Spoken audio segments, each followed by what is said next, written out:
Hello, welcome back to I don't know, it's not really like a series, kind of a series at this point. This is episode 2, I guess, of tier listing. I'm joined once again by Cranberry and Dusk. I'm gonna be assertive this time and say hello first. Good Oh, move. Hi. well done. Good job. Also, hello. Also, yeah, hello. How you guys doing? You can be assertive, Cranberry. Come No, on. I gave up. I gave up. Oh, all right, one all right. round. It's fine. He's only got a little bit in him. But yeah, I'm doing well. It's a pretty good time. So I had a lot of positive discussions about the last tier list we did. So I'm pretty Yeah, hyped to do more of these. So yeah, I am as well. I'm excited also. good for you, Cranberry. Yeah, good job, Cranberry. I'm thinking that I don't know if we'll do another one of these next week, but I am thinking for 3000 we will probably do a big tier list and do like all the cards, or we could do all of the clan combos is another one that's been bouncing around. We'll see what I am feeling when we're closer to the number though. You're Both. getting close. Yeah, it's coming up. Just do both. Do both. Yeah. That's a lot of that's like a 9 hour video. Longer, definitely. You know, that's getting it's like there's like a I think there's a bell curve sort of thing, like a reverse bell curve for videos. Shorter videos do really well, and then you get into like the 1 to 2 hour range, and I don't think they do so well. Then you get into like the 5 to 6 hour range, and people go, "Whoa, what is this?" And then they watch it and they go, "Wow, someone released a 6 hour video on this." So Yeah. There's Yeah. there's I think a video of Mr. Michael L. Fox playing Enter the Gungeon. And mhm. the run was like 8 hours long or something because he was using the item clone, which is when you die, you start back at the beginning. And he Mhm. kept getting it over and over again, and he kept going back to the beginning of the game. And Oh, like that's definitely a trend in games lately of like super long runs in games that normally are pretty quickly, yeah, doing pretty well analytically, I've noticed. So there you go. That's interesting. yeah. I actually do pretty well with like my hour and a half runs. I've tried compressing them down to something a little more manageable, but I'm just too slow at this video game. Yeah. I think I mean, the example that I can give, I watched a video. I initially started watching a video because I saw someone posted a 6 hour Morrowind review, and I was like, okay, I got to see what this guy talks about for 6 hours. And it was actually just 6 hours of very good review, like and discussion content. And I went, wow. I started the pull to me was that this was very long. I know the Elder Scroll games have like a lot of content, but that seems excessive still. I That's a was lot of effort. It was Wow. it was like I think they broke it up into like it was like 8 or 9 individual videos that they did discussing different aspects of the game, and then it was extrapolated or they just condensed it all into one video. And I was like, wow, it was a good video though. I'd recommend watching it if you want to watch someone talk for 6 hours about something they really care about. I feel like I should play Morrowind first before that though. Like I I've haven't even never played played it. it. I've never played it, It's and I a watched it. it's a classic though. I really love that game. I don't Yeah, think it holds up very well these days, but it's fun to kind of go back and muck around a bit. yeah, I agree. I haven't picked up any of them in a while though. I'm kind of just waiting for the next Bethesda at this point, but Yeah, I feel Yeah. like I'm gonna be I've waiting. Starfield. Oh baby, I got Skyrim on VR because I was like, maybe this will like change the experience, and I was like, this is the same fucking game still. It's the yeah. exact same game still, and I can't do it again. Todd So Howard, Yeah. he got your ass. You got Todd Howard. yeah, tricked me into buying the game twice. He gets everyone at least twice. It Maybe just works. you guys want to start this tier list off? Let's do Yeah, it. All right. So starting off, we got Torch. It's good. Torch is a good Yeah. starter. Yeah, I mean, like, I think what I'll say up front is that how we each look at the different cards is going to matter a lot in the Hmm. sense of like what we value. If you're a starter card, I value early game performance a lot. Yeah. Although obviously it's good if it's also valuable late game because then it's not stealing your removals. So I think Torch is the quintessential good starter. You're going to see this from me when I pick any of these. If it does targeted damage to a unit, I'm a big fan of that. Yeah. It's very powerful early. it Cranberry. kills collectors. Yeah, that's true. It kills collectors. It's yeah. It is like the like classic starter, I guess, right? Yeah. And you know, it does things cross clan too. Like if you're playing Incant, you can torch your own units. Even in Yep. your own clan, if you're playing Wrathful Prince, you can torch your own prince to get more rage, which is a net damage increase. Like it does some pretty cool stuff, but it's like it's not super relevant late game. If once it stops killing collectors, then it's kind of like eh. But also at that Yeah. point, like who cares? You're right, though. It's very flexible, which is, I think, easy to overlook. And a lot of Mhm. advanced strategies involve things like playing an imp and then using torch to kill your own imps, for instance. It's a great strategy for Yeah. that. And yeah, I mean, I rank this as a solid A tier, one of the Hmm. best starters, just really great. It's Torch is similar to last week when we talked about champions. Torch doesn't get to go into the S tier because it is just completely outclassed. It is not on the same level as two of the starters, I feel pretty confidently in saying. But it's really good, right? Because, like you said, you can use it. It's an answer to killing your own imps if you're playing an Endless Welder Helper. You can give it a +10 piercing, and then it answers spikes enemies for you. You can use it to ping off some scary backliners in the mid game. If you don't invest in it, it's gonna fall off around 4-7. But still, it gets you through most of the early game as a backline plan, and it's a really strong card for that, I think. Yeah, worth noting, you can also put a +20 and consume into it, which I Mm-hmm. think is a very high value for me. Yep. 25 gold for a removal, essentially, turn it into a one-turn blast. And it gets it up to, what is it, 22 magic power? So Yeah. that's enough to clock a lot of things, even in the divinity at 100 shards. Yeah. I think it's pretty great. It is.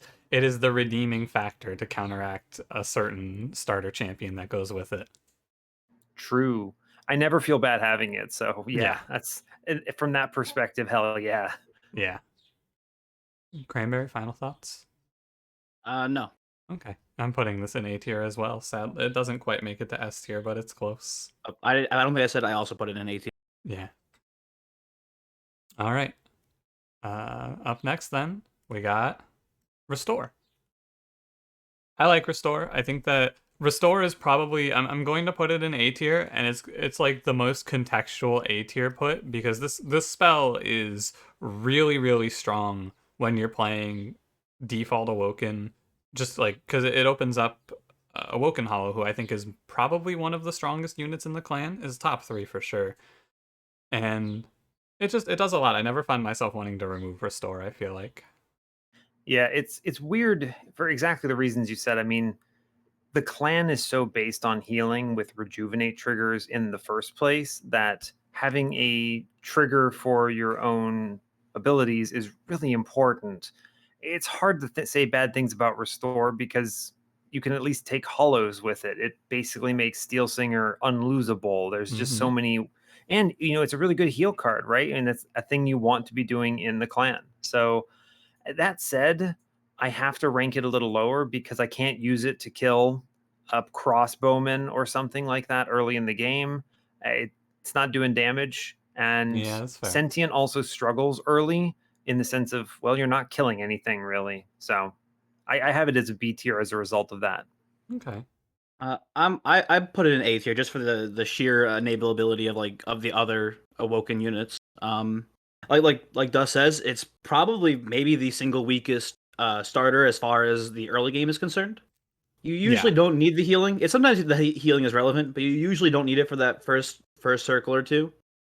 But like the late game performance of it is what's really important. Like those rejuvenate triggers, even if you're if you're doing a regen plan, which you don't do too often anymore now, I guess, but like it helps sustain that regen. True, Um, yeah. it's really good, but only because of that late game potency of it. I feel like it is horrific early game. Yeah. Yeah, it's definitely one of the most synergistic starters, which is kind of an Hmm. interesting consideration. Like a lot of the other ones are all right, they do a thing and they interact, positively with the clan or whatever, but they either fall off or you don't really care about them. But restore is like an integral part of your plan in a lot of cases, which is pretty unique as far as starters go.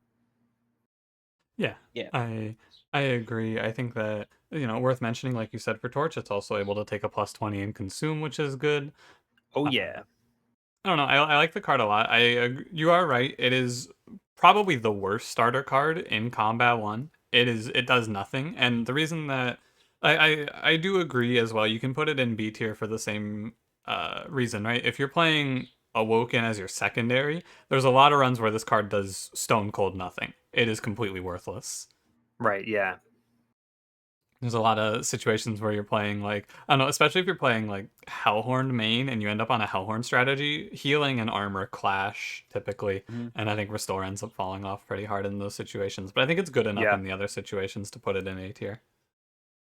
Yeah, I think I could reasonably go either way. I just kind of fall on the B tier side of it, so. No, I understand. I agree. But also I'm gonna put it in A tier. I think it's really close. It's like between the tiers almost. It's Yeah. pretty borderline for me too, but I'll put it. I put it at A tier. Okay. Frozen Lance, unless you guys have anything more you want to say about Restore. Nah. Okay. Ooh, Frozen whose Lance, hand is that? it's my The hand. picture. Whose hand? That's your hand? It's me. Yeah, it's my hand. You need to cut your nails, dude. You're right.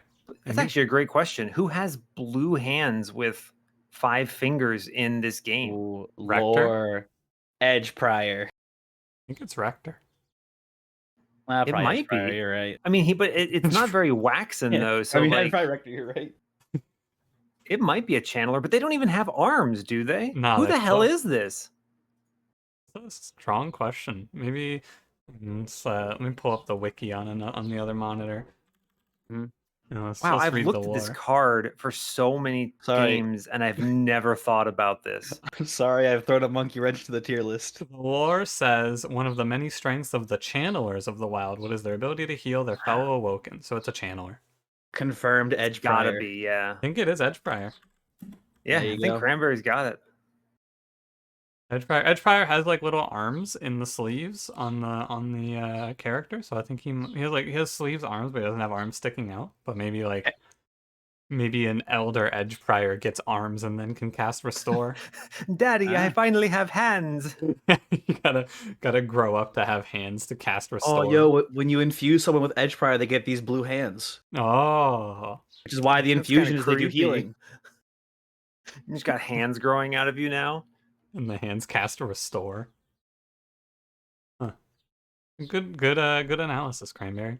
Somehow I also have not thought about that character that has hands and Restore. Eh. All right, Frozen Lance. Yeah, like it's fine. Stinky. It's B for sure. Yeah, I've got it at B. I mean, it does a thing. It's got a few things going for it. You can play it on any floor, which is nice. You don't have to kill your own units with it. Yep. It's a spell, so you can incant with it. But it is definitely one of the ones I'm removing first. Definitely something I'm putting a +20 in consume into almost as soon as I can. But because that's a nice way of kind of balancing you still get an incant with this card, but then it goes away and you don't have to keep drawing into it, which is nice. Yeah. But otherwise, I kind of don't love it. It's very annoying in the early game because you can't deal with any of the units that actually want to get hit. And there are so many units in the early game, like those incant guys, that you don't want to cast Frozen Lance into unless you're going to put them over a 20 damage threshold that actually saves you life on the pyre or something. It's just really annoying. I have no respect for Frozen Lance. No, none. Where are you putting them? I'm putting Frozen Lance C tier. Oh, yeah, don't like it. I understand that in the context of Stygian, Incant's very strong, but this is like the worst thing you could spend your energy on in Stygian. Yeah, it's so yeah. I don't respect it. And in the early game, it's also trash. Like sometimes it maybe puts you over the threshold where one of your units will kill a heavy, but like not that often. Like I don't know, I don't like it. No, it's a very fair take. Yeah. It's one of those things. I mean, like with some of the starters we'll talk about later, and no spoilers for when we get there. But at a minimum, it doesn't discard your hand. So there's that. Yeah. So Frozen Lance, like I think it's B tier because there's a lot of runs. This is one of those density issues. There's a lot of runs where you just need to have enough cards that you can say, yes, this is a 1 energy spell, and you don't care what it does. There's runs where I'm picking like crystalline seeds and things like that because I just need spells to cast. And so on those runs, Frozen Lance is good. It's also nice because, again, starter cards, one thing you have to mention, I don't think we mentioned it for the last two, but it's a really good card with Wormkin because it is a pick a floor, pay 1 energy, you get an echo and a spell cast on that floor, and that's really important in some runs. But Yeah. Yeah, definitely. the card itself does nothing. It does 6 damage to the front enemy.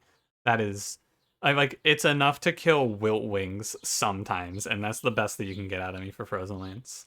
Mm-hmm. It's pretty tough, but you're absolutely right. Yeah. All right, welcome back to my Mad Genius Run Idea Hour featuring Frozen Lance. So, I want to play a run where you have 2 sirens, and the 2 sirens are both infused with mollusk mages. And then your frontline game plan is casting Frozen Lance and Torch to kill everything. You know, it's actually funny you say that. I've been doing projects in Monster Train lately where I'm trying to play with things that I'm convinced are bad and just figuring out what's the secret sauce to make this thing not suck. Mm-hmm. And the recent one was actually Mollusk Mage, where I'm just forcing this unit and just making it fit into my deck somehow. And it is a struggle finding a space that makes that unit feel good to put on your floor. And yeah, I don't know, man. I'm not sure if that's a winner. All right. Are Fine, you specifically saying like it has to be the Mollusk Mage itself, or are you allowing like infusions as well? I'm allowing infusions as well. It's okay as an infusion, but I'm almost always finding something better. I think that the best opportunity I had for it was actually Armor Shark. Any run where I have a reasonable tank that stays alive on its own, you can just kind of shove this thing in and make your spells better. And you're going to be incanting on that floor anyway, so it kind of works out no matter what. But that was pretty much it. All right. So part 2 of my Mad Genius run. I've thought about it a little more. So you take Mollusk Mage, right? Yeah. You infuse him on himself. You Uh-oh. pick up Sketches. Ah, put how do you two- survive Divinity? You put 2 large stones on the Mollusk Mages. And then you just make 4 of them, and that's 80 magic power on the floor, and then you machine gun 86 damage Frozen Lances to kill everything. I mean, if you can actually pull that off and get to like the late game, I think that'll work. The closest I've pulled off to that, which is also a pretty mad genius run, is I fused Mollusk Mage into Legion of Wax and then intentionally killed my Legion of Wax and filled my floor. And that was basically 80 magic power off of just that one unit. And then you play 1 Ice Storm. Right, and it just wipes the whole floor because it's like 700 damage or something stupid. There's another idea too that I just had. Dusk, remember the community night Spikes plan? Yeah. Oh, Yeah. yeah. Oh, Why not do God. the same thing with Mollusk Yeah. Mage instead? And you can That could stick it work in a too. bogfly egg and then just have like 50 of them. I mean, they do fine damage on their own, and then you just send your spells to kill everything. There you go. All right. So anyway, in that run, Frozen Lance is going to be triple S tier. Yeah. I mean, yeah, in course. that run you put holdover on your Frozen Lance, and, Oh, and yeah. that is peak content. Oh yeah. All right. Any more Frozen Lance thoughts? Bad. Yeah. All right. Shade Splitter. I'm putting it the same place. Yeah, you're going to notice a trend for me. If it doesn't do backline damage, I'm going to rate it probably in the B tier somewhere. Mhm. If it does backline damage, it's pretty much got to be A tier. Shade Splitter has some nice perks in that you can incant on a floor and then also get a unit that can do things. This is really good for Hell's Banners or anything that procs up on units showing up. Great for catching Ember Drain on random turns. Big fan of that. Mhm. There's a lot of it's a good enough card. Good enough card for a starter, I'll say. But I'm never like super happy with it. I've got it as a solid B tier as well. Yeah. I'm putting a B tier too. That the secret new tech of being able to put Ember Drain on it is pretty fun. Mhm. I love forgetting about it and having people tell me that I did it wrong. That's Misplay always alert. good. Misplay alert. Yeah. Mhm. The Misplay alert. origin. And I think that morsels are, still pretty important for the Umbra clan, despite how much they suck right now. Yeah. But they're still an important part of it, and I feel like they do help. Like I've had times where I've struggled to play things like Alloy Construct, even though I had like a safe way to play morsels. I just had trouble feeding it because I didn't have Shade Splitter. Yeah.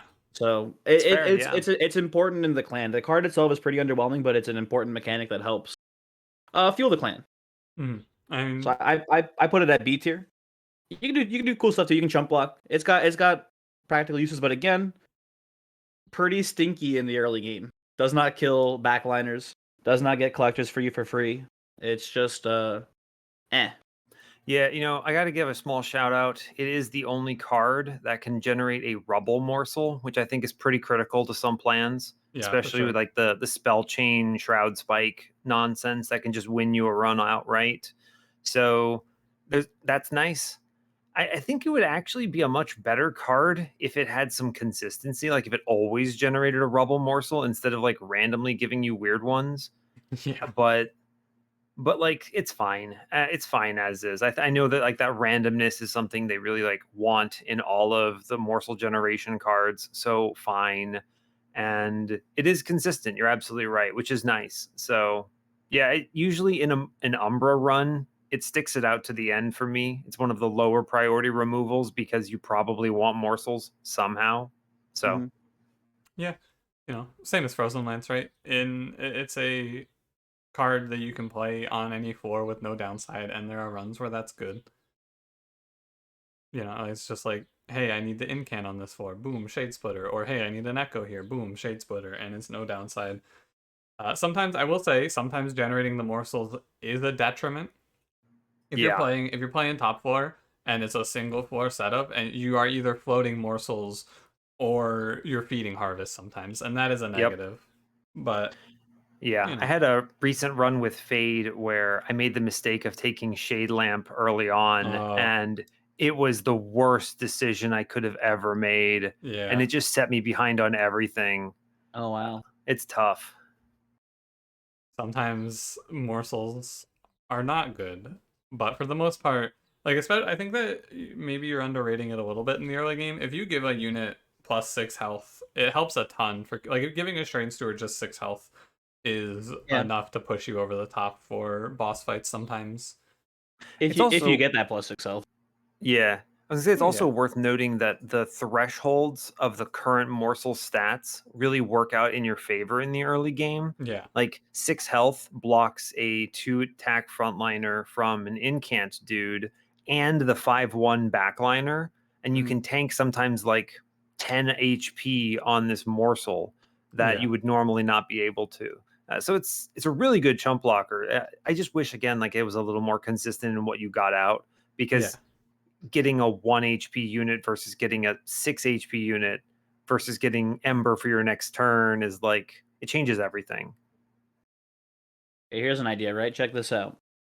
You Shade Splitter only gives you Rubble Morsels, but Rubble Morsels now have a base stat line of 2/2. How about that? I mean, like also that just makes things like Shadow Siege so much more playable, right? Because you're Yeah. Oh guaranteed yeah. that like you can actually get energy out of your morsels instead of like let me roll the dice. Oh damn, I missed. And yeah, like there's a lot of value there. I would be super on board with a Shade Splitter that was just always a rubble morsel. Yeah, but we gotta have, for, I guess the downside is sometimes you hit Lifesteal Morsel and save your run, and then that feels True. cool, right? And That's Mhm. so losing that's that is fair. a shame. Yeah. But Shade Splitter is fine, right? As a starter card, similar to Restore. It is just a card that does what your clan wants. The only reason that I don't put Shade Splitter A tier is because I think that what Umbra wants kind of sucks. Like rejuvenating is Yeah. good. I think that gorging kind of is really bad right now. Top floor sweep, haha. Yeah, my favorite is when my morsels kill themselves on spikes before getting eaten. Oh yeah, that happens so much more too with infused frontliners. Ugh, I Uh, know. Especially with like the conduit waves on the divinity and stuff. It's like, aha, I saved them. Oh, but they attack into spikes and then they get attacked by the divinity, so they die anyway. yeah, Sorry to go it's on another tangent, but do you think it would be like a good idea if there was a relic that like buffed specifically just your starter cards?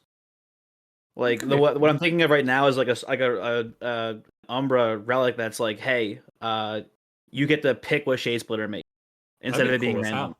Yeah, that'd be really right? Like, fun. yeah, that'd be a pretty cool Yeah, relic. that'd I be mean, really cool. you'd I have don't know to. what the rest of the relics would be, but like that'd be a cool idea. If you, I think the problem with that is that it would probably be really buggy.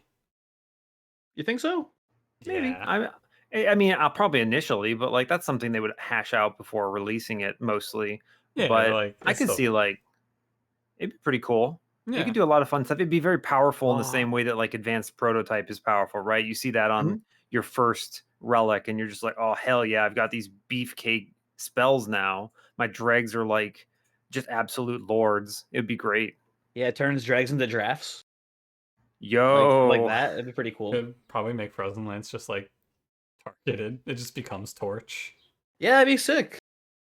that would be good and bad, kind of. Yeah, I Yeah, guess it's kind of weird. bad because you can't. Oh, what if it's hit all enemies on the floor? That'd be Oof, that pretty would be good. really good. Like the lance freaking pierces, hits everyone. There you go. Yeah. Um, call up the devs. Any more? Any more Shade Splitter thoughts? No, I think we covered it. All right, Cranberry. I'm good. All right, Drag.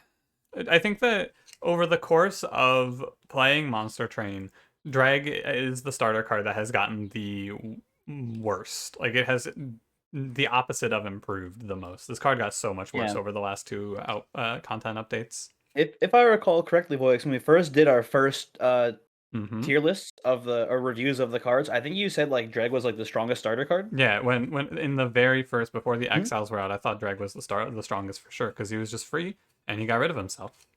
mhm. I think And now, that was Yeah. pretty cool. hmm Now he's like a liability. yeah, now it sucks. He's C tier for sure. Yeah, I've Mhm. got him in C tier as well. I totally agree with your synopsis there. It used to be something I was really highly valuing. Zero cost removes itself. Seems great, right? But now you've got stronger harvests to deal with. It kind of just gets in the way. It sucks a lot if you're looking for it's really bad with Wormkin, right? If you're trying to Oh infuse yeah. floors, they're big, they don't have room for these stupid units. They take too long to die. They slow you down a lot in your infusion density, and they're also bad with pretty much every other clan right now. So it's yeah, I agree. C tier, they've fallen from grace pretty hard. I still have him in B tier, and I think they're just very strong in the first couple rings. That's all really. Like they're probably the single worst starter card in the late game, Hmm. especially with that vulnerability to harvest. Like it's just a nightmare. But I feel like they help a lot in the early game. Like they do damage to they kill backlines for you. They can put dents into heavies for you. They can catch collectors. They do a lot, but they are I do not deny their extreme issues in late game.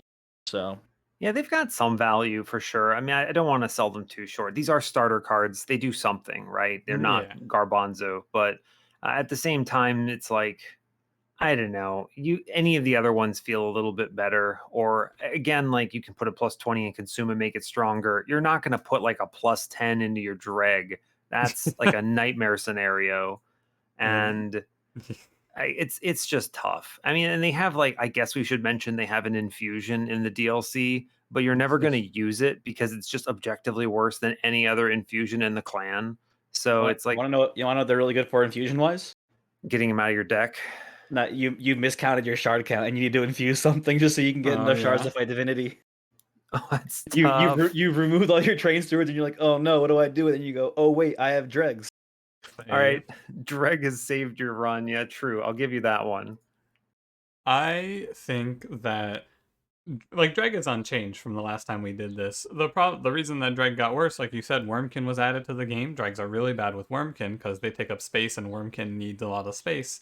But the more important thing that made Dregs a lot worse is so back in the original release of the game, reforming units was really bad. Like you very rarely wanted to reform anything. I feel like maybe Lady of the House. And so, like Dark Calling Rector was a never pick, things like that. Nowadays, I think that reforming is a pretty common thing that you want to be doing in your clan. And if you have random reforms, which happens sometimes through like Sacred Wicks or really just Sacred Wicks or Rector, I guess, right? Hallowed Halls. Yeah, Hallowed Halls too. Yep, Hallowed Halls. That's another important one actually. Dregs just get in the way of that, right? So I have a lot of runs now where if I have Dregs, I just don't play them because they're gonna muck up my reforms and they're just curses.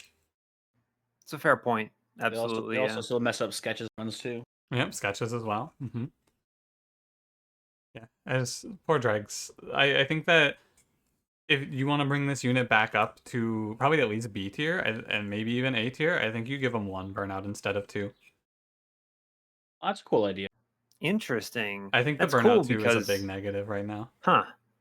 Yeah, that's interesting because they hang around longer than you want, and if they burned out right away, you'd get like value from things like burnout candle or just like infusing a floor, and then they go away right away. Hmm. Hmm. It's kind of interesting, actually. That But might they be a good improvement. You could they take the also, Ember yep, Drain. Yeah, yep. true, true. I think that's really all they need to become a lot more, like, not better, but like not C tier garbage, right? Yeah, I mean, like they're starters. They're not gonna be your game winners, or they shouldn't be probably. Yeah. But yeah, All right. Any more drag thoughts? No. nah. Okay. Fracture. This Yo, card's Sharded. broken. this Call it by its card. real name. This card Ugh, is broken. Like, it's this ridiculous. nuts. I'm not. I just want to let's do the quick backstory though here. Dusk, do you want to explain why this card is called Fractured? You piece of garbage. Yeah, all right, all right. So this card used to be named Sharded with the D, and during the initial public test train for the game, for the DLC specifically, obviously that ended up being the butt end of a few jokes, as it were.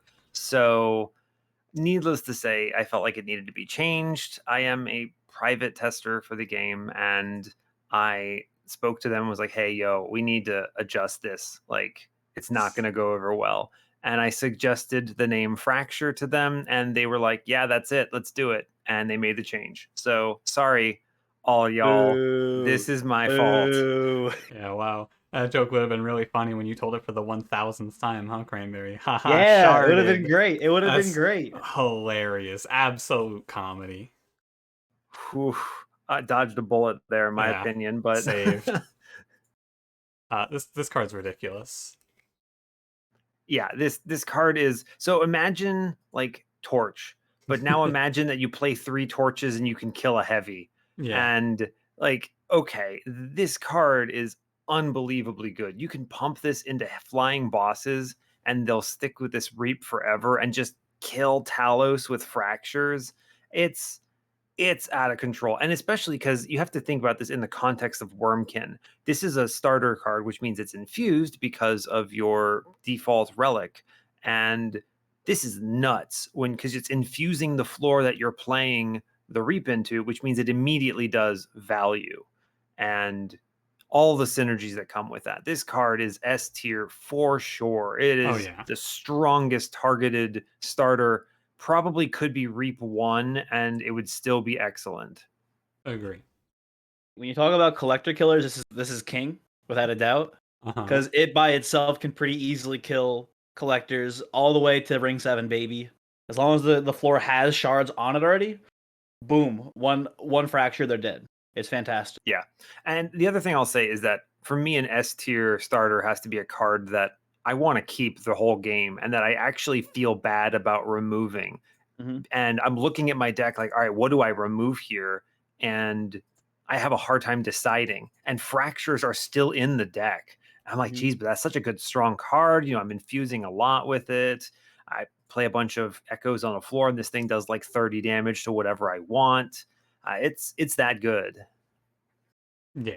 I mean, in a run I had just recently, I the run was kind of cruising and I wasn't thinking too hard about it. And then I realized, hey, I'm going to lose to Spike's enemies. But my secondary was Wormkin. And I went, oh, wait, I have 3 fractures in the deck. I'm actually fine. 3 fractures was able to answer the Divinity Spike's waves because you just put 2 Reap on them with 5 echoes on the floor and they die. Mhm. The card is insane. Like, it is. Look at Yeah. Torch and then look at Fracture. Like, It's a Yeah. really good point, actually. The fact that it bypasses Spell Shield is really Mhm. important in the DLC for the Divinity fight Yep. because you don't have to ping it out, right? If I had Torch, I'd have to play a Torch and then a Consume Torch in order to kill the Spikes dude. But not true with Fracture; it just skips it entirely, and that's a big deal, actually. Yeah, bypassing spell shield is nuts. There is one minor weakness to Fracture in that it needs a target. If you need crystals on a specific floor and there's no enemies, you can play it on your own units, but unless they're an egg, it's going to cause a lot of damage. Yeah. Yeah. So that is the one big weakness of it. But That- that's that- not a very big weakness. Like, it's fine. Yeah, and that's actually a good point, right? The ability to cast it on an egg and charge up the egg and remove its shell without killing it is actually pretty important. Mhm. So I do think that's a strong pro in the case of a lot of Wormkin runs. Like early game, this card just will kill bosses if you pump enough. It'll put like 50 to 100 damage into a boss over 3 floors. Late game, it kills backline. Not like all backline, but it kills priority targets for you. You can use it for infusions. The card's insane. If we had a double S tier, it would be by itself. But I Yeah, only have S tier here, so I'm gonna put it right there. yeah, absolutely S tier. Yeah, for sure. All right. Any other Fracture thoughts? Started. I'm really glad that changed. That's all I'm Yeah. gonna say. Yeah, no, I mean, Yeah, you're right, but like also maybe couldn't you have waited like 2 weeks no. and let the game be out for 2 weeks and then like, Hey. hey, by the way, Hey, change hey, it? be happy you had it for the public test train. I could have changed it before then, right? And then you would never have known. That would have been Fair. sick. That's fair. Wouldn't have had to live my life with the hee shardeds. True. Hilarious. Extremely funny joke. Great work, everyone. All right. Queen's Impling. I gotta be honest with you. Even contextually, I don't like this card. I really This- don't like Queen's What Impling. does it mean?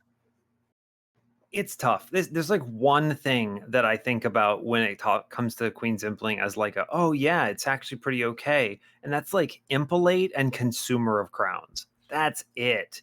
Outside of those two cards, Mm. I'm like, get this thing the hell out of my deck. I don't want it. Transcendent works too. Yeah, when you infuse. Oh, Transcend true. Infusion. That's That is a one. good point. Yeah. Yeah. That is nuts. And again, I just think it's not terrible in the early game. Just like it's I'm you but stronger Frozen Land sort of thing. Like I it's don't, not obviously not that much better, but like it's cool. I don't even think it's better than Frozen Lance. So, Wow. Harvest, still a problem. Obviously, no Harvest in the very early game, but Mhm. you get no incants. You can't play it with Wormkin very well. All the things we said about Drag apply to this thing. But like it's Frozen Lance, but on top of costing 1, it also costs you 1 space. And in some runs, that's good, very right? true. In the early game, you can use it to chump block and get through bosses, right, with your queen. But like, if this is your secondary, this card is so worthless. If you don't have Yeah. your Horned Queen, this card sucks so Yeah. much. Absolutely. Yeah. You are correct. But it does also fuel Imperialists if you take it first ring too. Yeah, I mean, that's fair. Sure. You kind of need them to throw. I mean, the card with Queen, like this card has to exist because Queen is built around it, more or less. But Mhm. without the existence of Queen, this would be. I mean, I think this is the worst starter in the game. I think this is D tier for sure. Mhm. Agreed. It is the Wow. worst starter. I have it as a D tier.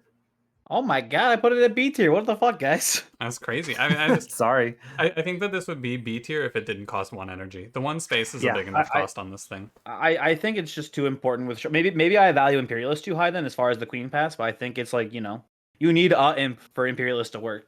I Yeah, mean, you're but- right. I mean, yeah, it's like sure, when you have the queen, you absolutely need Queen's Impling to exist. I don't disagree with you there, Yeah. but like, what if you don't have the queen? I Oh, it's never, I trash. am It's horrible. never happy to see this as a secondary Yeah. Oh, ever. it's horrific.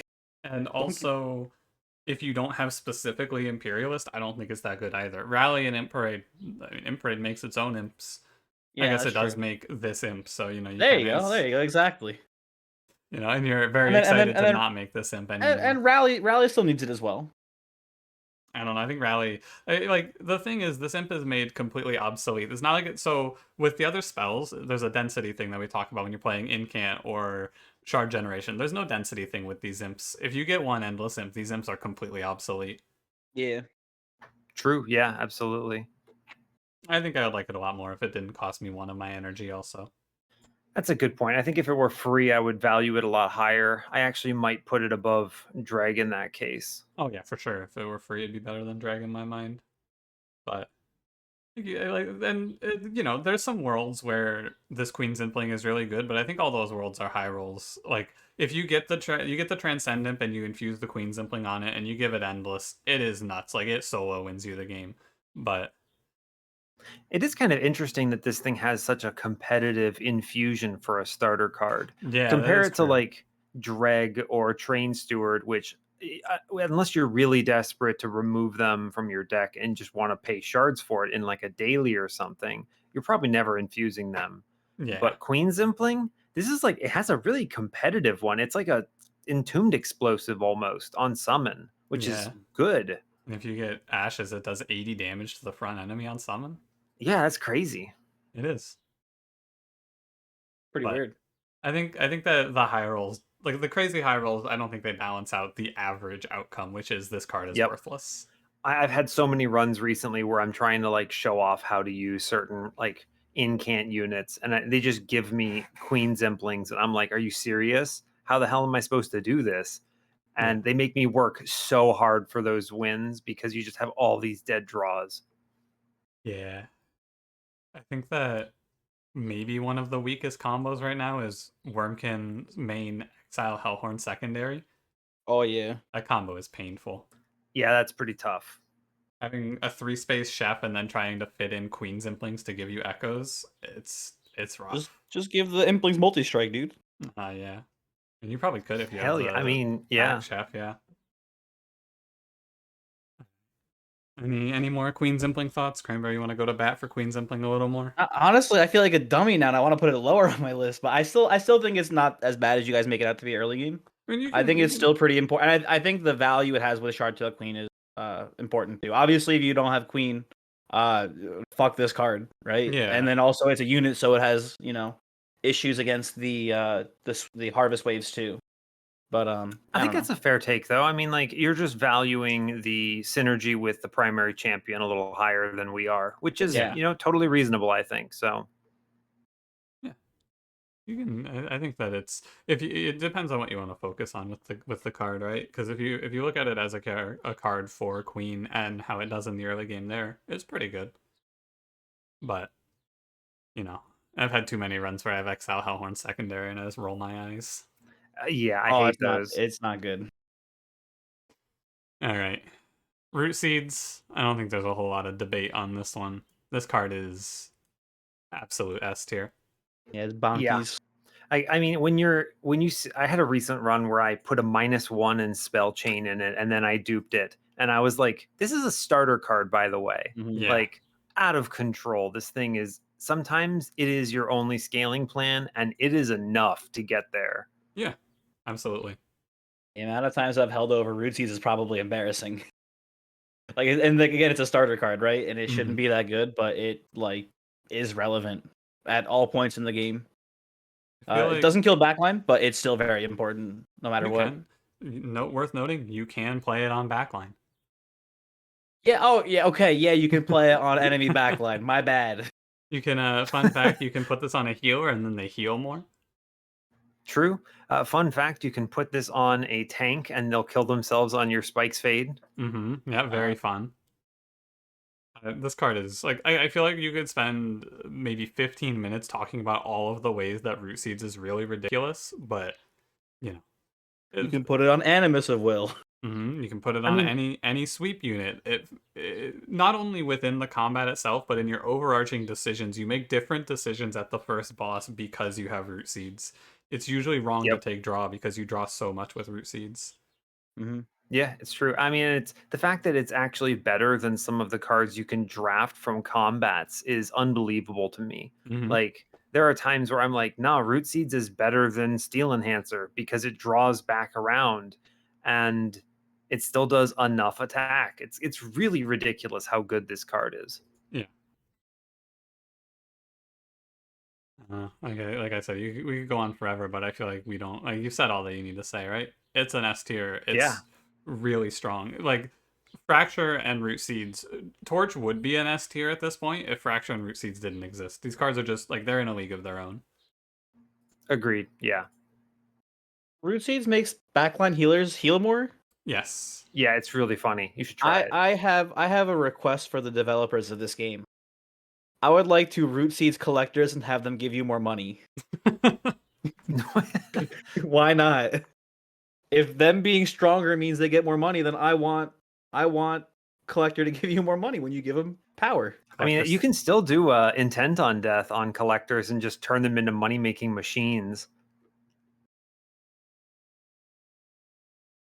I mean, has anyone ever done an infinite with that? You probably could actually, right? With the value stone, Yeah, you like- do what? Yeah. Remove, consume, value stone, offering monument somewhere in there. And I think you do it with Votivary and then the double extinguish. True. Mhm. I think that's draw positive, right? You have 2 Votivaries on. No, you only need one. You need 1 Votivary on the floor. You have 2 intent on deaths. You play an intent on death on the collector. You play an intent on death on Votivary. You can loop that forever. There you go. Yeah, that'll work. And you just Infinite get money. infinite money. Yeah, fair enough. Is there a cap to money? Because I don't think I've ever actually hit a cap on it. And B, is there a cap to how much score you get from money?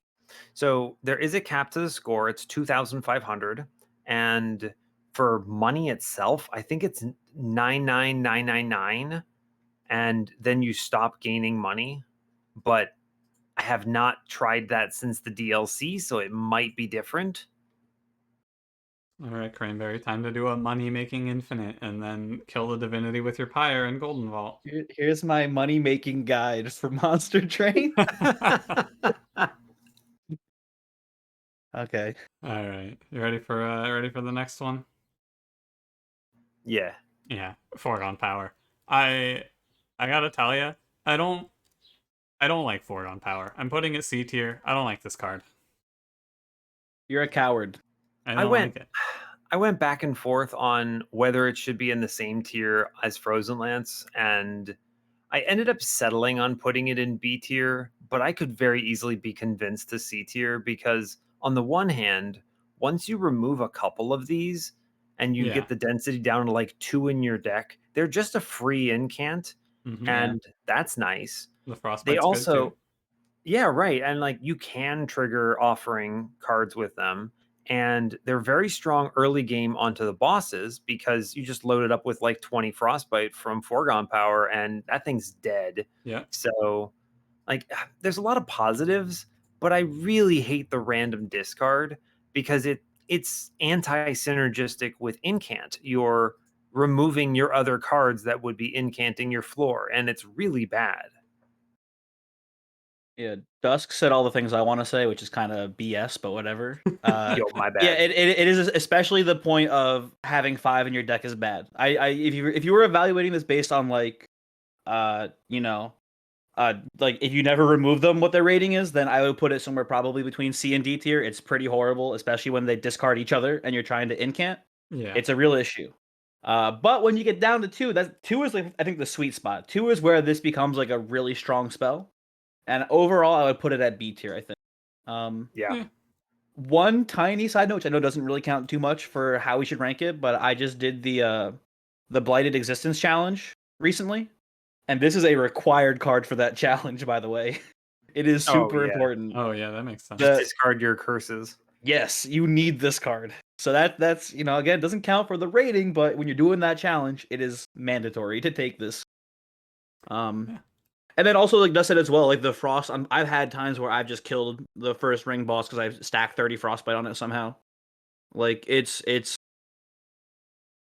very good, Yeah. but also irrelevant in the late game and only used for incants. Which is why you only want 2 of them by the late game. But even then, in the late game, is still relevant for that 0 cost incant. Yeah, I agree with everything you guys said. I think that this is the card that could get a lot better.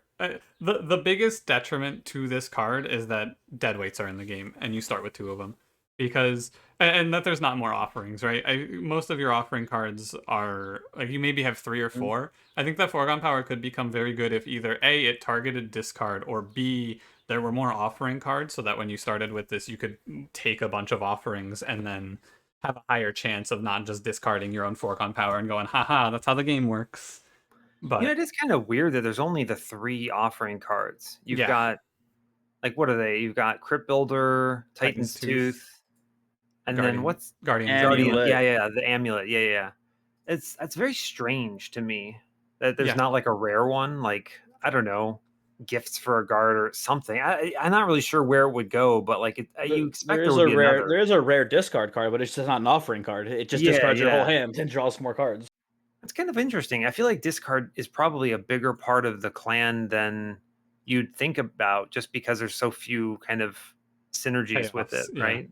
That's the problem with it, right? Yeah. And the big problem is that the good offering card, in my opinion, the good offering card is a common. So at best, you're seeing maybe one unless you start with it. Yep. True. Yeah. And Crypt Builder is the best one. the payoff just isn't there, right? There's so many cards that discard, and the discard is just a negative, and it's supposed to be like, oh, it's a negative, but you get a positive, but it really is just a negative. I feel like right now. Yeah. I think that's actually something they probably should have looked at in the DLC. Maybe like adding offering to a single rare card in the clan, I think would actually add a lot of value to any source of discard. Okay, I got a general card design idea for you guys. Mm-hmm. It's a unit with offering that's normally too high costed to be played, but then it also has a really cool summon effect when it. It could be fun. There you go. It would probably work. I think it might break the game in its current form because offering doesn't know what to do with that, but you would have to program it in. But I think it would be neat. Yeah, you specifically, Cranberry, have to program that in. Okay, let me Yeah. just pull up my C# real quick and Get to the start office. hacking the mainframe. All right. Any other Frozen or Foregone Power opinions? Nah. Okay. It's an ice cube. Yeah. I'm gonna Pretty go cool. ahead and I'm going to make a new tier for this next card because I feel very much about it. Mhm. This is the Plink tier, and this is where Plink is Understandable. gonna go. Plink. So Plink is numerically a very, very strong card. Like, by the numbers, this card is really good. You put bonus magic power on it, whatever. It's really good. I hate Plink. Plink is one of, in my opinion, the worst design cards in this game. It is so frustrating. It leads to no good rewarding moments. It only leads to frustrating moments where you lose like a 1 in 36 and double hit a boss and die. And I hate that shit so much. Yeah, I'm not going to argue with you. It is frustrating. Every time I have Plink, I'm basically counterbalancing it so that there's no risk when I play it, right? I'm making sure that all my decisions are like, hey, Plink could hit this thing and that would be cool and make this combat easier. But if it misses, I don't feel terrible. And the fact that I have to play around that negative in this combo is unbelievable.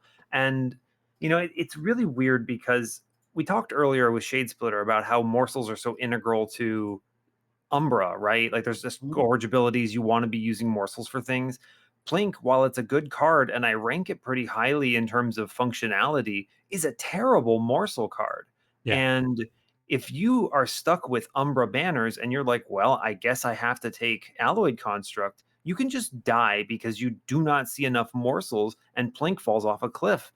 Yeah. Sometimes in ring 3 when you have like Armor Talos or whatever. Yeah. Like those got released in the same patch. Yep. I still can't believe that. I am constantly in awe of the fact that Pushback Talos got put out at the same time as Plink. It is unbelievable.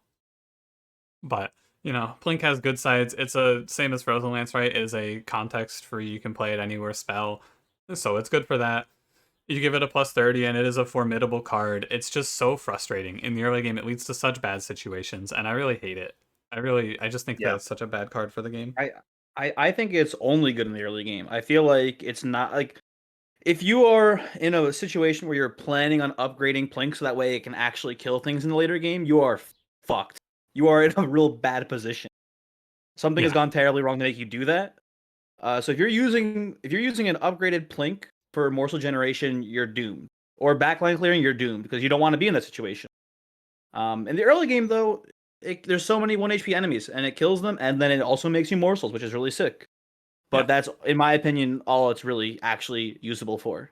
Like, I understand you can give it Extreme Stone, you can give it True Stone, it can actually kill things in the mid to late game, but like, why are you doing this? Yeah. Just use a different spell. Like, why are you using Plink?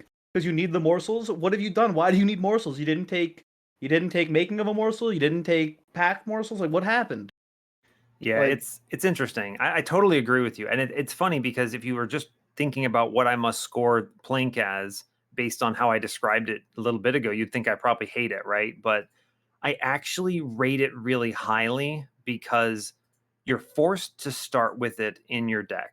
And it is the single best taker of a +20 in consume in the game for a starter card. Yeah. Getting up to 42 damage on this thing when you put a +20 in consume and then it goes away, really good. That even scales into the mid game, and it puts it over a threshold where it can sometimes do things late game too.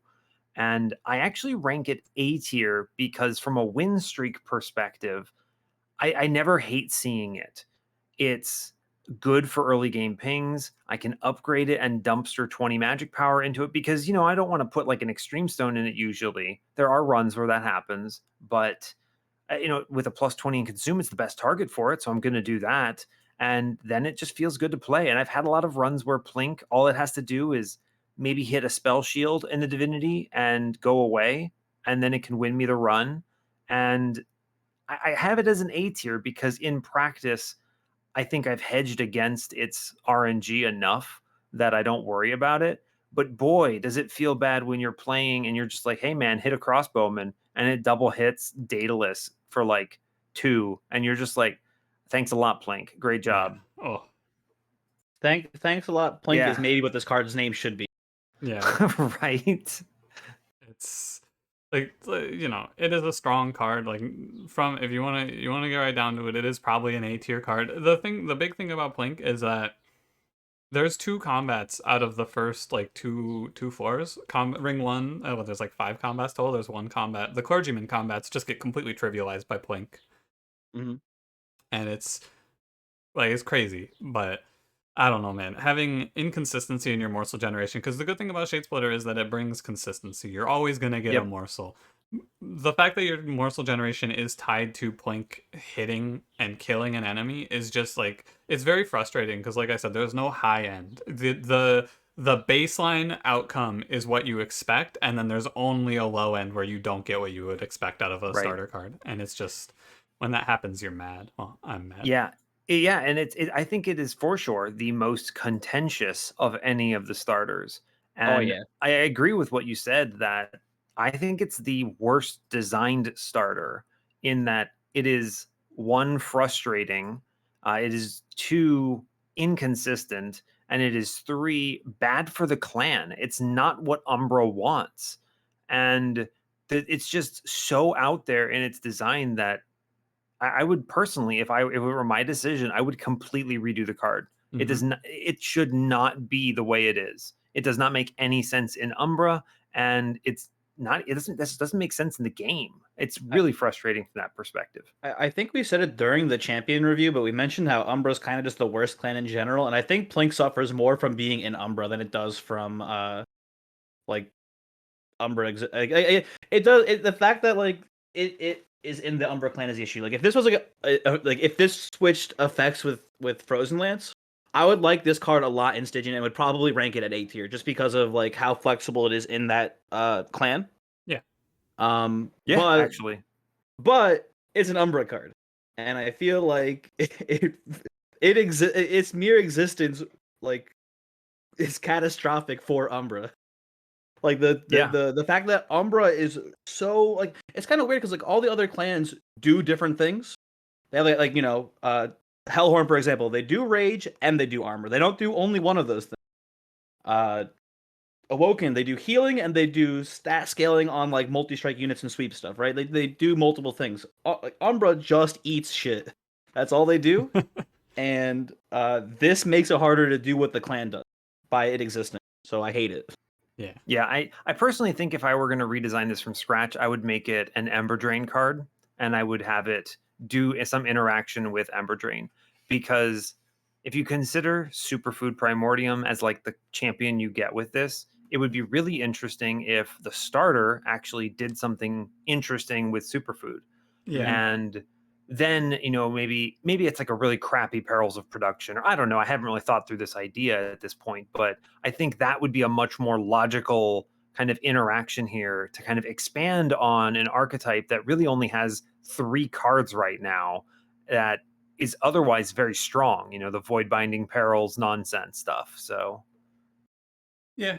I mean, it's a good point. Something that I haven't actually thought of. All of the exile cards do kind of synergize with their like character that you start with, except for Plink. Plink and Primordium do nothing together. I did not think of that until you mentioned that. Yeah, and a lot of people talk about, Primordium is so strong, so you have to have a bad starter to synergize with it. But like, it's actually kind of stupid because I think Plink is good for Primordium in the sense that Primordium is going to turn some non-clan unit into an absolute behemoth, like a Husk Hermit or something. Mm-hmm. And in that context, you don't need morsels. So you're just going to use Plink with plus 20 and consume and just blast things early game, mid game, and you're happy to have Plink. So it's like, it doesn't even punish the fact that it's also with an S tier champion, which is unbelievable to me. Like, I just don't know what they were going for here. Yeah, Plink. Yeah, so anyway, I said all of that, but I do have it as an A tier because Yeah, whatever. like I just Like, swear it has to numerically, go. numerically the Yeah. card's really good. It's just frustrating. like I said, I put it as C tier. Like I said, if it was like a Stygian card, it would be an A tier card. But because it's in the clan that needs morsels, and this says, "Hey, by the way, get less morsels," I'm putting it as C tier. And I I think put Voice, you had it in the Plink tier. Yeah, it's in the Plink tier. The I Plank like tier. the card is good, but I refuse to put it in A tier because I don't like it and I stand by my beliefs. That's fair. Totally fair. All right, Primitive Mold. I think this card Primitive mold's is nuts. yeah, this card got a lot better. I feel like too with the DLC. I think this is A tier for sure. I actually went back and forth on A tier or S tier because I think Primitive Mold is one of the rare cases of a starter that just opens up strategies for other clans that you normally could never do. Yeah, Uh, a good example of this is like Primitive Mold with Primordium. You can now reform Stalwart Snack and do some crazy things. Or Primitive Mold with Brawler Prince. It's a scaling plan. You just get him killed and reform him constantly, and that works. And with the addition of Hallowed Halls to the clan, you can lean into this even faster and accelerate your ramp there. So I could see an argument for S tier Primitive Mold. And that's totally fair because your units are usually pretty good, and being able to play them again is, well, turns out pretty good. So the other thing I really like about it, and kind of the last thing I'll say on this soapbox, is that Fade is, outside of Eternal Flame, very well designed with Primitive Mold in mind. You get like, you want her to die, you want her to come back, and then you want to use Primitive Mold on her. And I really like that gameplay because it's so different than what you get with the other clans that it makes it feel very unique. And it keeps it fresh when you're dealing with playing, I don't know, 1,700 hours of this game, right? So yeah, yeah. I mean, generally, I agree. I think that it's fun because it opens up other strategies. The card is a good one to play. The random reform doesn't matter because you can curate the reform pool usually. It does kind of turn early game train stewards into dead cards sometimes because you don't want to play them and then reform them instead of what you want. true. Does really well with tombs. You can do fun stuff like reforming imps and then you get twice as many transcendents in a turn. It's just a fun card and it's really good. Like you said, it works with Fade really well. It works with reforming your other units and mounting really well. It's really good. Yeah, I think if we look at just like Fade in a vacuum with this, if you're playing Little Fade, I think that Primitive Mold is the double S tier card because it's Yeah. just so essential with Fade. Yeah, you Like have to have it. if I had yeah, you have to have it. If I had Primitive Mold or Fracture and I'm playing Fade, I'll take Primitive Mold. Yeah, of It's so course. important for I guess except for Endless Flame, but it's so important for her. It's such a strong card in that clan. But outside of the clan is where it gets a little bit weaker. Like you said, there's all these cool different synergies you can do, Brawler Prince, etc., all that stuff. But there are definitely times where it is just a flat out dead card. So I think because of that, I don't want to put it at S tier. I feel like the S tier cards are kind of like universally good no matter what. And Yeah. I feel like because there's some situations where it's useless, I would put it at A tier. And there's even times where it's like, hey, if I'm playing Stygian and I'm trying to do incant, I'd rather have this than Dregs. Yeah, for sure. It's an incant, 100%. right? It's Right. still, even then it's still pretty cool. Yeah, I mean, So I've got it as an A tier myself because I've gone back and forth on it. But like, I'm trying to think of a single clan combo where I'm unhappy to see Primitive Mold, and I just can't think of one. You Like what would awoken. be an example? Oh, Thorn Awoke. Hollow. You're scaling Thorn Hollow and it doesn't keep spikes. Easy. Next question. Yeah, like, awoken doesn't like it. Umbra, that's not Primordium. So if you're playing, and even then, you can still kind of use it with monstrous, I guess, in theory. You can But also Reform Penumbra is great though. yeah, and you can also in Umbra you can use it as like a storage for a specific morsel too. In the worst of cases, have like a yeah, specific morsel you want to play on a specific turn, you kill it, and then you can pull it back with primitive mold as long as you don't have anything else. Yeah, and then like what was the other example? Awoken. I mean, have you tried like reform and just reform strategies with sweepers or with animus of will or something? Because those lines win. Yeah. I mean, sure, if you have like a thorned hollow, then it sucks, right? But just like, fine. kidding. But like, even like reform spike sentient is out of control Mm-hmm. because you don't even have to heal her. You don't need to heal her. Just let her die and then bring her back, and that's in your starter.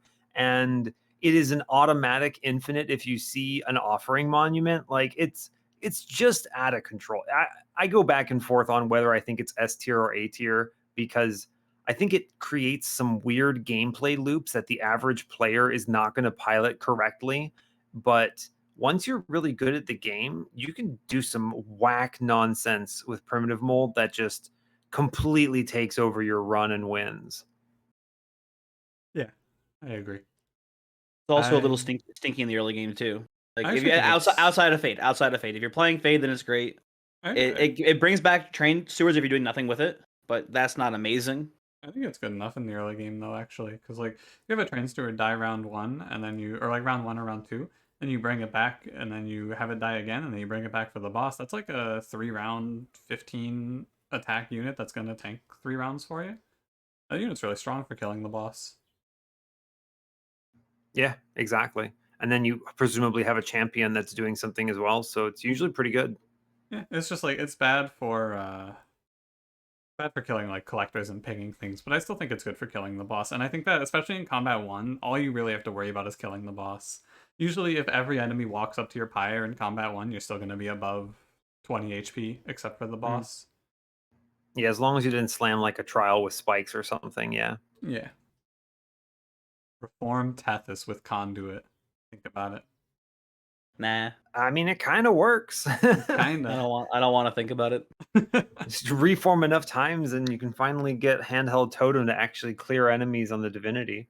Yeah, that dies to the spikes wave just in time. Alright. Anything else about primitive mold?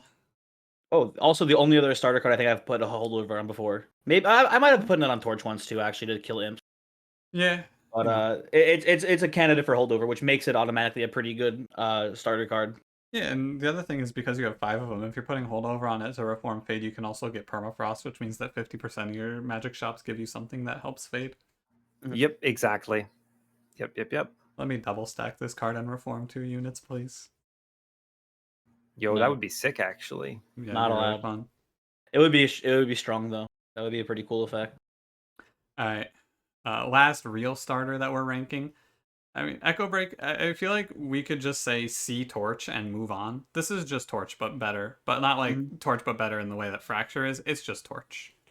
It's weird. Yeah, I mean it is basically the same. So it's got to be A tier. But at the Mm-hmm. same time it's like most of the time it's a bigger number, but also some of the times it's a lower number which makes it worse because especially in like rings 4 through 6, right? There are like a lot of units have 2 HP. If you haven't put an echo on the floor, it can be annoyingly bad in those cases. Mm-hmm. And then it's also technically worse for revenge because you're going to be stacking echoes on a floor naturally. And then you can't just like ping your prince with an 8 damage echo break. That's kind of Yeah. stupid. Or you So like it's you need it for the echoes, and then you have to like sometimes I'll be in a position where I have like 5 echoes on a floor, and I want to ping so that my shelter gives more armor, and I ping like Echo Right, and I take 6 health off of him to put an extra 6 armor on the floor, and it's kind of weird in right. those two. Mhm.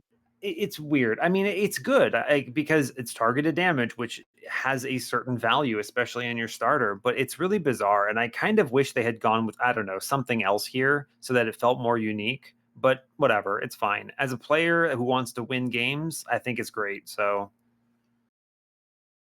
You guys are a little mean on Echo Break, honestly. I think it is enough better than Torch for me to put it in the S tier. Wow.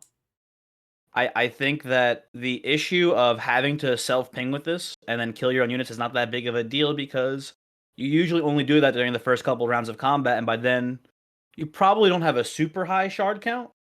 Obviously, if you have like a good sequence of cards, you might have maximum shards on turn 2, and then you might be like hurting your units a lot. But I think that in the context of Wormkin, the fact that this card will be infused is I think maybe just the crystals themselves are too strong. Maybe I don't know, but I think that it's a purple card always, and that makes it an S tier card as far as starters are concerned.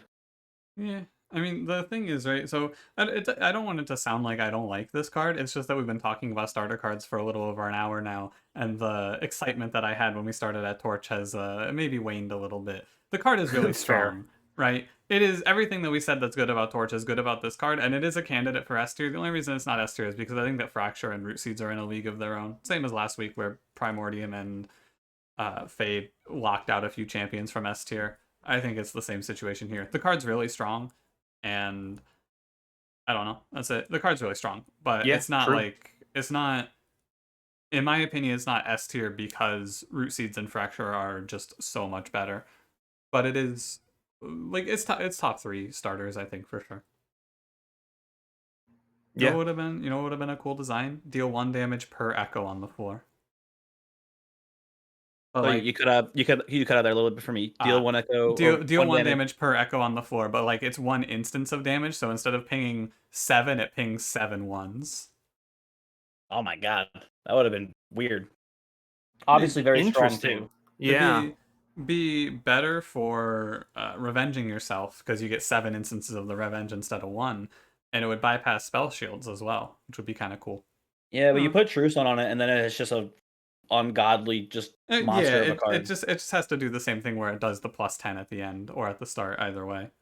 Yeah, you can't have it do Oh, 70 I guess damage so. piercing, right? That would So be you want it to be ridiculous. Yeah, like an yeah. X. You want it to be kind of like an X cost starter sort of thing. Yeah, but like the X is how many echoes you have. Okay. Interesting. That could be cool. Just a thought, because like I don't know, what do you do with this card? What do you do to make it not just Torch? It's hard, right? And I think the card is good. Yeah.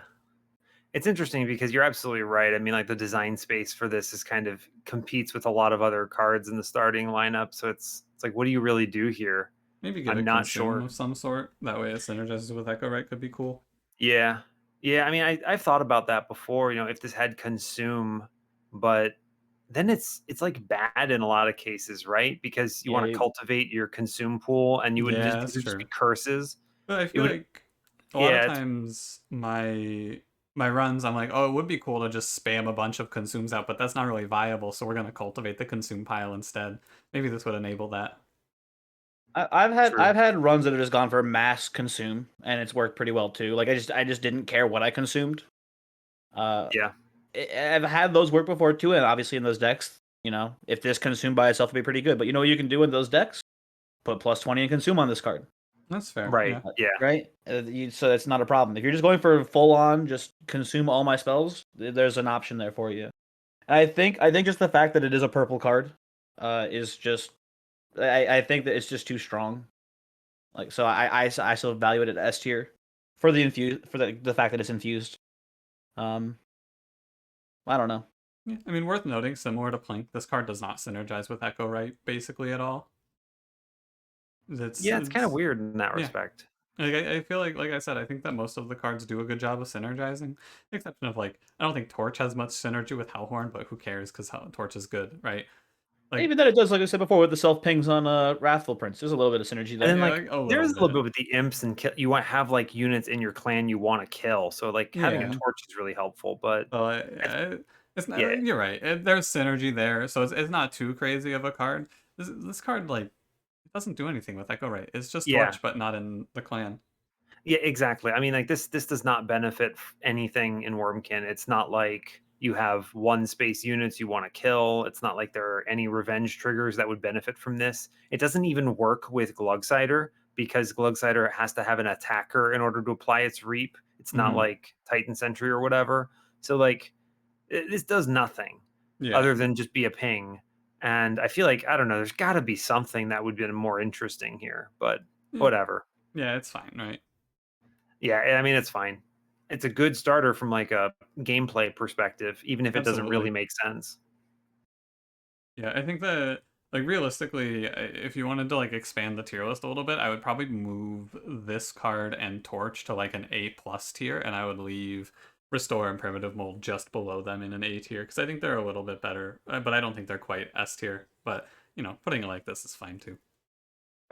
In these hypothetical tiers, I would leave Torch in the A tier and then put Echo Break in the A plus tier.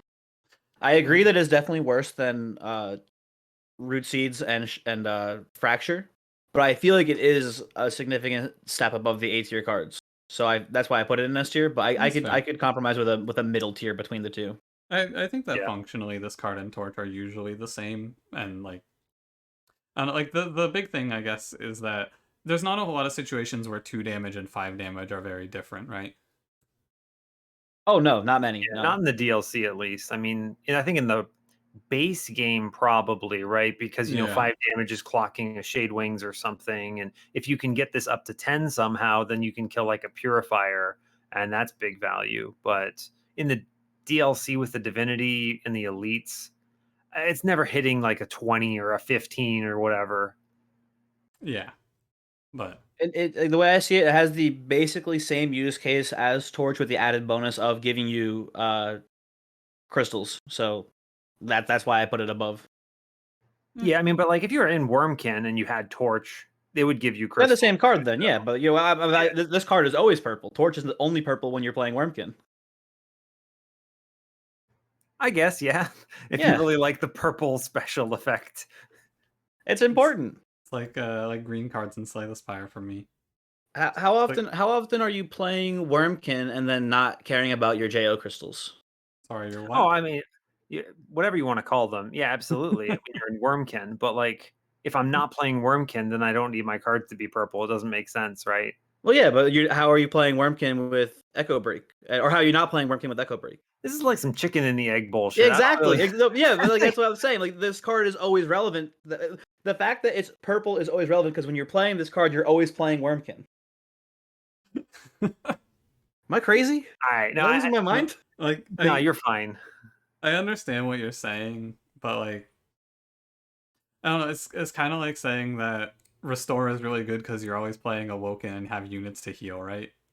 Yeah, did we? I think we basically said that before when we were Yeah, talking about it. I did say that, and I feel like that is kind of implied with the card.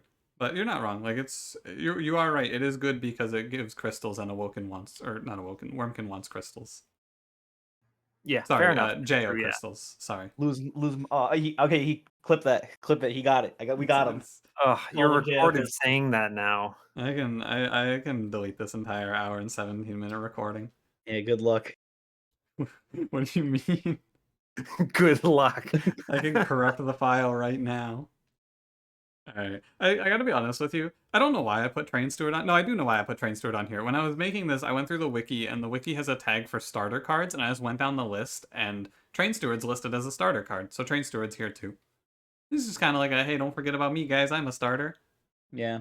I don't know, Yeah. he sucks. Train Steward's Yeah, really bad. he's It's weird because like I feel bad making him D tier because Mhm. you lose your first combat without train stewards, right? And then Yeah. in the rare Maybe case you you hit lose your first advanced prototype, like the prototype is nuts and you can keep them through like ring 6 or something and they're fine. But like it's a train steward. You should probably get rid of these. You don't have space on your train usually for these guys. Yeah. They're pretty horrible. You make the good point of they win the first combat, but do they always win the first combat? No, they don't always do it. They My man usually tries do. his hardest, all right? Stop you from losing the first combat. I know, but like if you have like monstrous penumbra, you don't really need trainers. If you have even like Spike Sentient can probably do it. Like there's some, so not all of them, but definitely some of the champions can just 1v1 the first boss. I'm actually pretty sure Spike Sentient just loses on ring 1 if you don't have any train stewards in most Yeah. cases. Well, the pyre will finish everything. Don't worry. I actually think the boss might kill you. Nah, don't worry about it. Alright, up next we're gonna rank If you got a Pyre. wildwood sap, start your. How do you where do you want to put the Pyre in this tier list? I think the Pyre is probably a pretty solid B tier. Yeah, you get Yeah, I don't know. you get golden vault for that bad boy. Oof. Downside You- is that when it takes damage, you lose, but But technically, it has to be S tier, right? Because you always win when your You- pyre is still there. You never You remove never it from your remove it? run. yeah, and for some reason, every run does have the pyre in it. Hmm. Yeah, I can't believe when they nerf the pyre by changing for the greater good. Those absolute buffoons. How did this happen? I mean, Train Steward, I don't know. He's here. He is. Without Train Steward, you will lose runs in the first combat, but it's not a good card. Even with advanced prototype and infusing fun things onto him, I don't think it's good because he doesn't have draw priority. I lose a lot of runs where I go advanced prototype Shadow Siege, and by a lot I mean 3, which is more than I should have at this point. I think I've been pretty lucky with advanced prototype strats, and I think I might have like only tried it 3 times. I think I've won every time. Hmm. Oh, I mean, Oh. like, true enough, advanced prototype is a nutty relic. It's Oh, yeah. really, really good. So, like, it puts you so far ahead if you see it early because you can just slam everything and you don't care about your pack shards because, you'll kill Daedalus or Talos with it. So, like, you got to give it some credit there. And Mhm. I've definitely got some runs where I have a screenshot somewhere of me using a self-infused Awoken Hollow to power up a double multi-strike advanced prototype train steward, Oh, and baby. that man was doing like 1,000 damage a round. So he was winning. We killed the divinity, and so that's where he got his stamp. But those are very rare. Animus of Will who? Just build a better one. Damn. Yeah. Well, I I'm don't know. pretty sure at the beginning of the DLC, you had thought that you were never going to stamp trains. That doesn't sound right. Pretty sure you had said that you were just going to never stamp trains. I don't know. I mean, there's runs where you don't remove him. Yeah, that's why I thought it was such a bizarre statement. This is a really weird thing for me to say. Probably said it just to get the people going, Maybe. Get them fired up a little bit. All right. I think that's about good, unless you want to talk more about Train Steward. No, I think that's it. All right. He's S tier or he's probably S tier on the drip tier list for starters. And I think Yeah. we put Dreg at A tier, and then everyone else is naked or not real.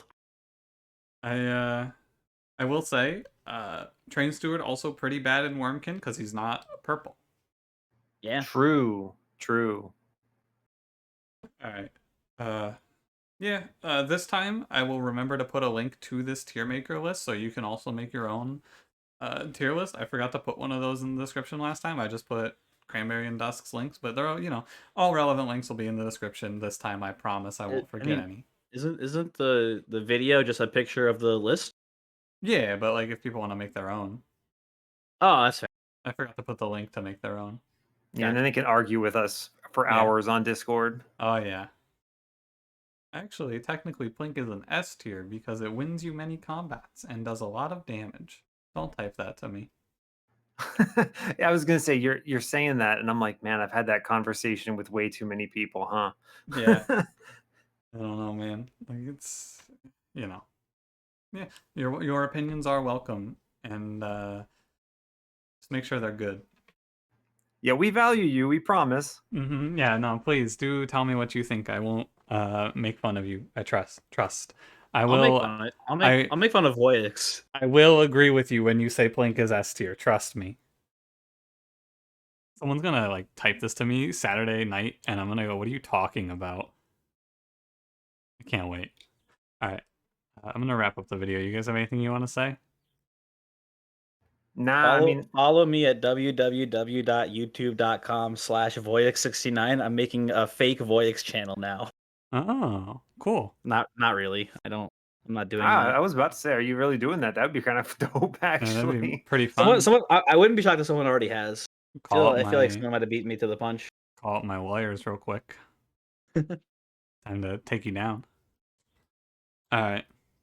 Yeah, there'll be links to check out these guys. They both make content. Links for Dusk's YouTube, Cranberry's Twitch, Cranberry's YouTube, and all of that fun stuff. There'll be a link to the Discord as well if you want to hop in and talk in the Monster Train channel about your tier lists. I don't know if we're going to do another one of these next week. Maybe. We'll see what's happening. But for now, thanks for watching, and we'll see you in the next one.